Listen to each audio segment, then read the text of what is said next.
All right, Oklahoma Open. Here we go.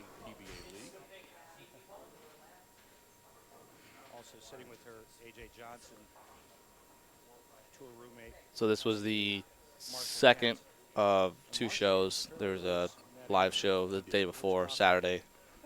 Positions, I believe 6 through 9, bowled each other to try to get to today's show, and Jesper made it off of that show, so he bowled today and bowled this guy.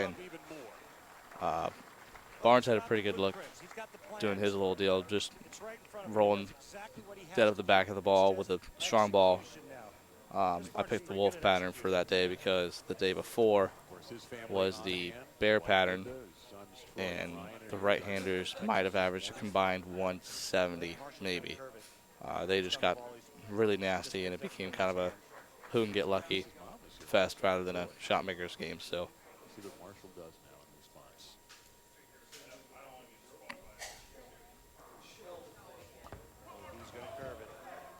so that one, that line was the line I played over at Firelake. Obviously, the arena played quite a bit different. And funny enough, that ball over in the bowling center probably would have struck, but because the arena lanes hooked so much more, it wasn't going to be the shot in play, and that shot right there made it pretty obvious. So took the old faithful urethane ball and for the spare, try to get lined up for the next few shots. The blueprint is there. Is that same blueprint the right one for Marshall? I don't know. Easily handle that. Standing by, Jason Belmonte, who was just defeated. So we got kind of lined up there. Thank you, Dave. So, Jason, you pushed through in that. You had 5 strikes in a row, and then you had that open in the 9th. But I heard you say that you liked that shot. What went wrong? Yeah, I did not like it. It wasn't the greatest shot in the world, but I thought it was probably good for at least 9. I spoke to my ball rep Tim, and he said it might have been just a pinch left. On this 32-foot oil pattern, it's really difficult to control that back part of the lane. Chris bowled a phenomenal game to shoot. I know he threw it in the gutter, but the game is over. So to shoot that high on this pattern. So the left lane on the show hooked a little bit more than the right lane. I knew that, so I moved a couple boards to kind of make up for the difference. And this shot actually got right where I wanted it to, and that really surprised me because off my hand I thought that was dead flush. And that probably would have been the fresh surface on the urethane ball, because usually when you resurface a urethane ball, it hooks quite a bit more the first couple shots than it does once it gets some oil on it.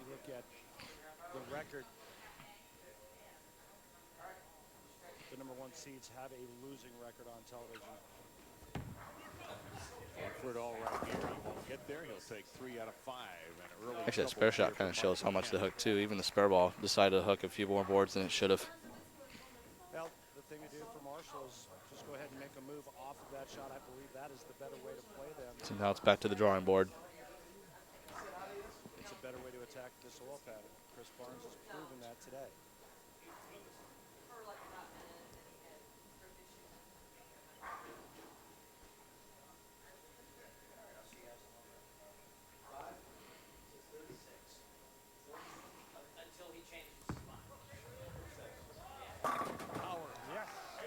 After that shot from Chris, I thought this match was going to take a pretty decent score to win, because the match before that, minus the gutter ball, Chris just about shot 270, and going into the 9th frame, Belmo had 250 or 260 going into the last 2 frames as well before he split.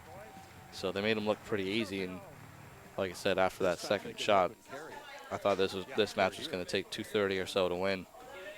So I really had to figure out how to get the ball to the 1-3 consistently, and considering I hadn't done that yet, you can imagine how many directions my mind was going. Chris requested a re-rack. He's been coming on, though. He's been bowling well this summer. Bowled well in some extra frame events. Made a finals. So his game is rounding in. And at age 47, to come back to back surgery and to get back to close, in his mind, close to his old form. Shim. It's hard to tell from the angle, but based off that shot, it's pretty obvious that the left lane hooked more, because even though he might have got around that ball a little bit, A little bit left on it. I think he got around just a hair.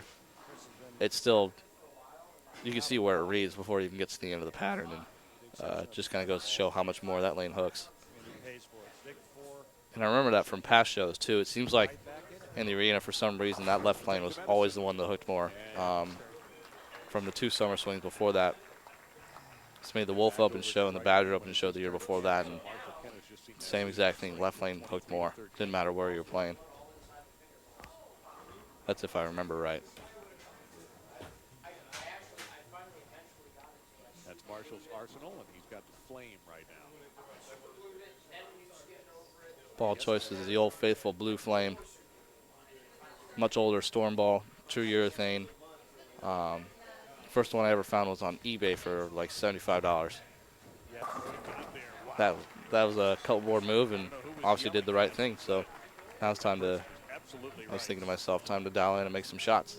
And I threw it pretty good that week, so Let's see what kind of adjustment he makes I on felt this pretty lane. confident that I can make some better shots than I had to this point, and kind of see what happens. There you go. Looks like the But anyway, left so lane's a little bit more. my first Blue Flame I got on eBay, and it actually helped me win my first title in Saudi Arabia in 2014. And it was starting to kind of die a little bit, get quite a few marks on it. And so John Strabinsky had this ball, and I made a deal with him to get it. And that wasn't a very good shot. That was a little left to target. I made the move and made another 2-board move, I believe, off of the right lane, and I just didn't trust it to the right.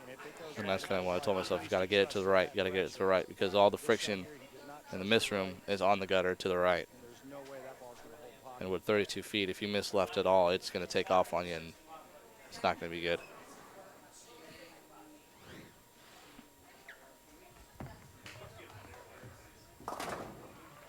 Which normally on this pattern, because most of the bowlers throw urethane balls, it carries down the oil quite a bit, and so you get some nice hold at about 5 or 6. Chris is probably going to And start on the right lane. talking to my rep Make there, an adjustment on the left lane, and if talking about how I need to get it right and and get it rolling, carries, I think he'll go right back to where he was. and there might be a little frustration with that as well. But over in the center, because of the urethane traffic, the urethane balls carry down the oil, make a nice little hold spot at 5-6, and now all of a sudden that first shot that I throw from way left and throw it way right, if I catch one at the bottom a little bit, or if I miss it in a little bit and don't quite get to the spot, it holds instead of taking off and going Brooklyn like it did. And because there's much fewer games on TV than there was over in the center, plus the higher friction lane surface, that shot wasn't going to work.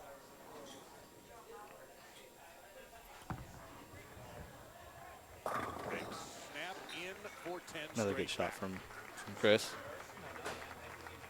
And after this show, I actually went home and practiced that, tried to get good at soften up the hand, going way up the back of it, and so I can play further right with a reactive ball in a short pattern rather than always relying on urethane to create my room. Trey Ford the third, 16 years old, finished 11th. Don Barrett, Jason Sterner was around all the time. Tommy Jones, 16. The King, Wes Malott, retained his 11th place, Trey Ford. I actually got to cross him that week, and he was pretty impressive to watch. He bowled really well, and got to bowl with him all 3 days of qualifying, and he put on quite the clinic for sure. Amaretto started the tournament with 129. Better? No, it's not. That left lane is That shot surprised me. Well, it was good. Saw that Chris made a little bit of a move, and the fact that it's still hooked, again, further reinstates that that lane hooks that much more. Have to. so the left lane after a strike. And even he thought it was a good shot, too. He thought he made the right move, and Looking at they didn't do the right thing. on this lane. Marshall Kemp takes the lead, sitting on the bench.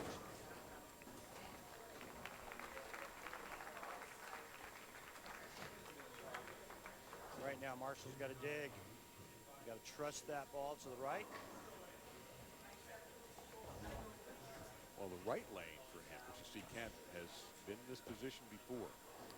So after that split, I said, all right, this match isn't going to be as high in scoring as we thought. Let's just step up, try to trust a shot here, and see if we can can't put a couple good shots together and see what happens. And then I didn't trust it to the right. I bet you he was thinking that was going to go Brooklyn. It didn't. Oh, come on, dude. Brooklyn would have been the best possible outcome. Yeah. Looking at the 3, 4, 6, 7, 10 again. There's not a whole lot of things that feel worse than when your opponent opens and you have a chance to step up and take advantage, and you just don't take advantage of it. And fortunate enough to make the split there. I think that having practiced at it in the second frame definitely helped a little bit. Split I don't usually move for my spare shots, but I decided to move a couple boards off that second frame shot, and it ended up working out. When he needed it most, he converts to 3, 4, 6, 7, 10. And now he has to find a way to execute better on his first ball. Has yet to hit the pocket on this lane. Finally trusted one to the right after a few frames, and now we're back in business.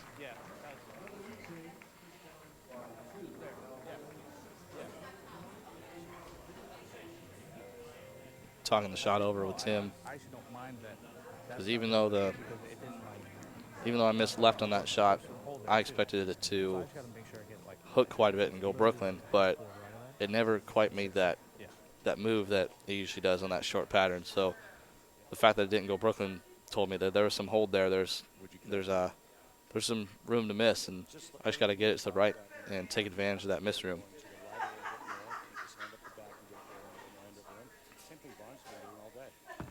Oh, goodness. Maybe for him, and he'll be left with a 6-10. Come on. That's terrible. Now all of a sudden Barnes having execution issues, which have not really cropped up. Certainly not in the last match. although I thought the shot in the 5th frame was good.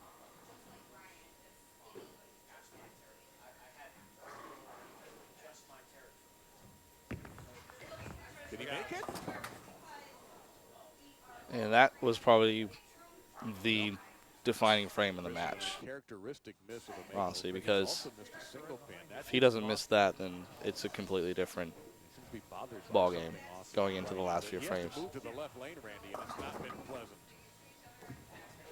And there's a set of bleachers off to the right. I don't know if it's been that obvious on the camera yet, but there's a set of bleachers on the right with about 20 people, 30 people on it or so, and someone kept kind of putting their hand up, and there's a TV light right behind them. So if there wasn't that light there, it probably wouldn't have been so bad, but you could see the shadow from their hand, and it was kind of hard to drown out. So it wasn't like he was just making up in his head. There was a couple shots there. Someone would put their hand up, and it was kind of hard to miss. You can tell just by the reaction, and that looks like it's a couple boards left at the arrows, still going out to that same spot at 2 or 3 board. I didn't see it because I already had 100 other things going through my head at the time, so I guess I wasn't really distracted by it. That one I finally got it to the right, and I might have got around, maybe a little more side rotation on it at worst, but I actually thought that was a pretty good shot. Did what I wanted to do. Maybe a little bit fast, but it kind of just shows how sensitive this pair of lanes was with this pattern.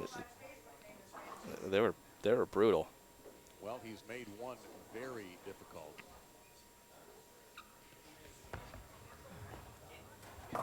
Let me fix one thing. Chris Take the count. I actually had Tim behind me after that shot saying, take the count, take the count. So I lined up. I was going to try to go for it, but then as I set up, just said, you know, let's take 3 and move on and see what happens. Well, Chris Barnes finally figured the left lane. So now I'm thinking it's kind of do or die time because I'm already pacing 160. I got to do something. The TV average hasn't been the best lately, so I gotta step it up. But now, having bounced back off of the open.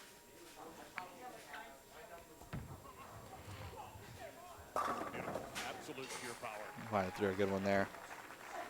Oh, he's got a pretty good idea of the left lane, but he has no idea what's going on the right lane. He's going to need a little bit of help from Chris Barnes, and I'm not sure he's going to get it. I think Chris is probably feeling pretty good right now, heading into the 8th, 9th, and 10th frame. A little frustrated, but I think I knew what I had to do in that right lane. Well, something has been bothering him on the right side, not just the lane, but something off. Now, all that to do at this point is you have to watch Chris and hope he gives me an opening.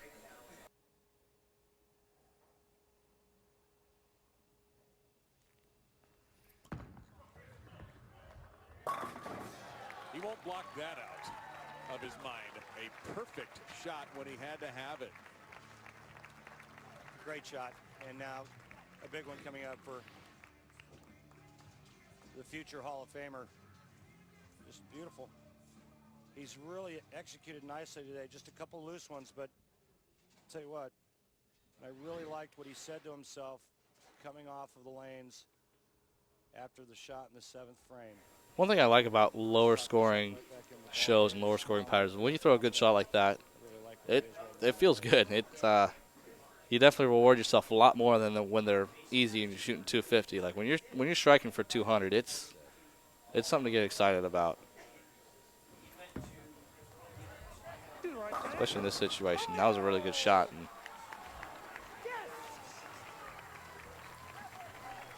Chris is getting closer to something he hasn't. we actually talked about this. 4 years. Talked about this a couple of times. I think Chris thought he had the match won at that point. And he just threw 2 good shots. He's pacing 180 and I can shoot 190. So if I miss once, he's basically got the title locked up. And considering how the match was going, if I was in his shoes, I'd put all my money on me missing 2, to be honest. Considering I hadn't thrown a double yet. Haven't struck in the right lane since frame 3. I think to have any chance he has to strike here. That was one of the best shots probably I've ever thrown in my career. Really made sure I stayed at the back of that one. Got into the lane instead of hitting it on the upswing, and everything just kind of clicked on that shot, and the result was exactly what I wanted. To win. Must strike again for Marshall Kent right here. Kent looking for his first. So at this point, I know the score. I know what I can do. Nothing better than All right, executing. and I know I can't shut him out, but all I can do is try to make a couple good shots and see if I can't put the pressure on, and whatever happens, happens.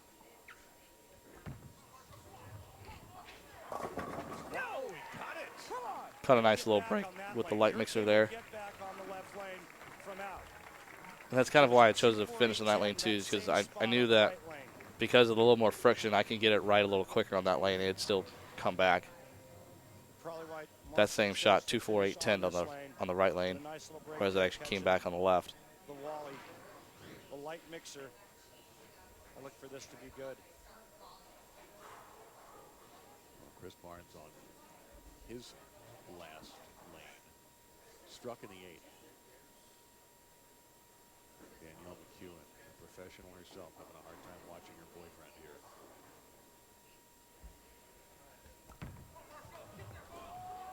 Just absolute rip city. That was another one of the better shots I've ever thrown in my life. I knew I had some miss room left, knew I had some miss room right. Just throw it right through the window and make sure the hand does the right thing, and it did exactly what I wanted it to do. And so now all of a sudden I went from being dead out of the water to forcing Chris to throw the first one in the 10th. And count was important here, kind of, but I think the double was much more important. So just keep it on the lane. I actually cheated my eyes a little left just to make sure I didn't throw one in the gutter, to be honest. Because the last thing I needed is 0 to shoot 180. And now all of a sudden he would just need 9 spare 9 to win. So now all of a sudden he needs the first strike in the 10th. So that's And what when Chris the lanes are must this do hard, in it's order to win. not easy to Pretty do. simple. He knows it. We all know it. To get back in the winner's circle for his 19th tour title and perhaps relaunch himself. But also, Randy, at age 47, how many more opportunities will he have? So many great young stars on the tour. Well, right now, you wonder what. Considering this was going to be the first one on TV, you can kind of imagine how We've had 5 I didn't want him changes to in this mess tournament. up, but you can kind of imagine how bad I wanted to Back win. and forth from the very start.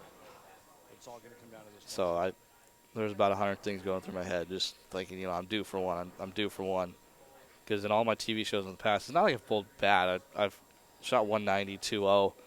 I had pocket 710 in the U.S. Open to lose, kind of turn the table last year. And then I had a pocket 710 in one of my first title matches on TV to lose that one. To shoot 210 or 220. So it's not like I've been bowling bad. It's just my opponents have been shooting 230 at me every time. And now that finally someone's not shooting 240 at me and giving me a chance, So you're right. There was a lot going through his mind. it's kind of an odd feeling. He's got to catch. It's a little different, but Go back all you can do is to just what sit there and Randy said kind of pray it goes your way. execute. Doesn't help that the trophy's there as a teaser either.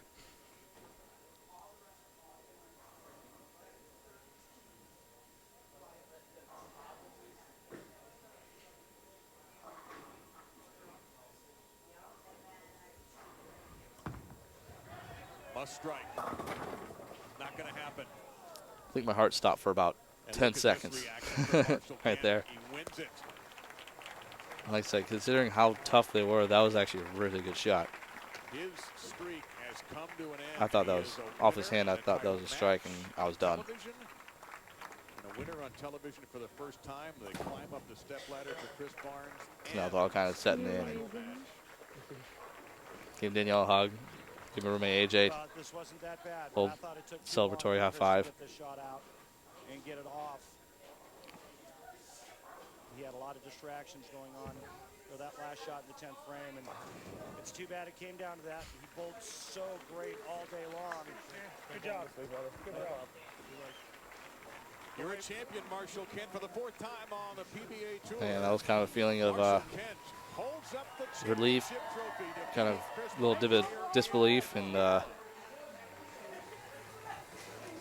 just a little bit of everything. Worked pretty hard up till that point to get there, and worked out.